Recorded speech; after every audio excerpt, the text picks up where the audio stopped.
Assalamualaikum warahmatullahi wabarakatuh. Dah sama kata untuk Malaysia Jazah. Malaysia Jazah pertama kali. Hari ni di rumah dah buka puasa di rumah, makan apa yang ada. Kemudian kita solat maghrib dahulu, barulah kita pergi ke restoran untuk makan makanan yang berat sikit. Okey. Sebab senang, lepas solat senang sikit berlama-lama untuk menyambut selera. Hari ni Zazah seperti biasa akan sama warna pakaian iaitu air Zazah iaitu air green tea. Lepas tu yang specialnya kami makan kat sini ikan sindang. Tapi ada dua versi. Satu versi suami. Dia pedas sikit. Yang Zazah punya kurang pedas. Dan tentunya ada sotong. Terima kasih kepada penonton yang setia. Terima kasih kepada pelajar Ustazah. Terima kasih kepada semua penonton yang hadir di studio pada hari ini. Saya terima kasih. Jumpa lagi kita pada episod yang akan datang dalam My Ngaji.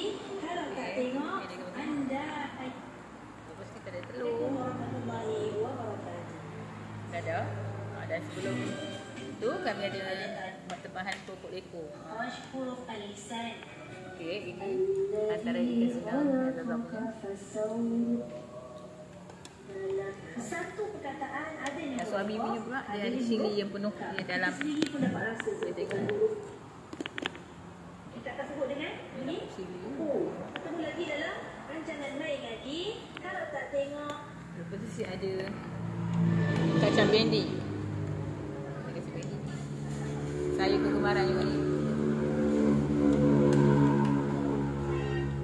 Kami berada di mana? Di tepi pantai. Adakah kami berada di pantai? Sebab kami berada di Sri Pantai Tom Yam. Asyik kena apa? Patutlah kena asyik. Abah, asyik kena semua ni. Tapi bukan ada pantainya di sini. Nama restoran ni Sri Pantai Tom Yam.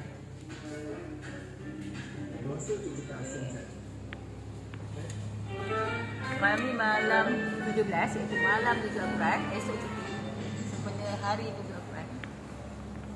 Jadi kami meluangkan masa di sini.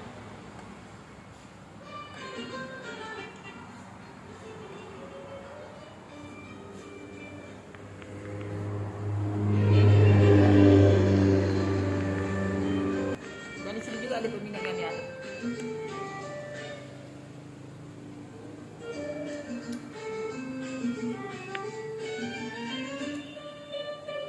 Ada ramai datang.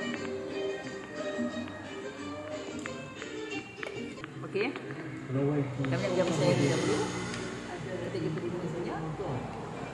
Dan terima kasih kepada anda semua yang dah subscribe YouTube kami yang dah 1.39k. Alhamdulillah. Terima kasih kerana lihat ada iklan. Jangan sikit atau melangkah. Terus menonton. Terima kasih. Dan kita jumpa di sini. Jangan lupa subscribe, like, share, komen YouTube kami lagi kepada yang lain-lain juga. Okey, dadah. Wassalamualaikum.